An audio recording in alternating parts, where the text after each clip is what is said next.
talaga bang magiging successful? Parang ganun yung tanong. Nasusundan? Kailangan, again, huwag ka lang basta maniwala, intindihin mo. Okay? Kasi pag naiintindihan mo, siya ang bubuo ng pattern ng belief mo. Kaya ibig sabihin, dapat ang belief may strong, solid foundation ng pattern. Saan galing? Sa accurate understanding. Nasusundan? So, tingnan natin. Mabilisan. Kung magiging successful ka o hindi, ito sasagutin mo. Ano ba talaga pumipigil sa'yo? Kanina, nagkasubukan na tayo sa mga why.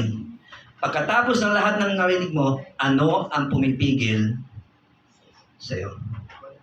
So, haharapin natin lahat ng pumipigil sa'yo. Ito, lagi yung narinig sa SBO, pero gagawin natin, bibigyan natin ng kulay kasi para maramdaman nyo gaano ito katotoo. Baguhan, datihan, from time to time, nakakaranas ito.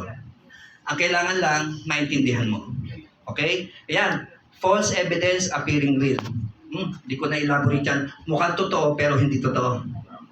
Okay? Mukhang totoo lang. So, sa paniniwala mo, yung kinatatakutan mo, totoo. Pero pag naintindihan mo at na-realize mo, magugulat ka, hindi totoo. So, simple lang.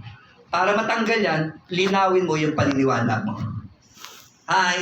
Hello. Kasi, baka nga hindi nare-refine eh. Baka hindi perspective mo yan, pero what if gawin mong perspective?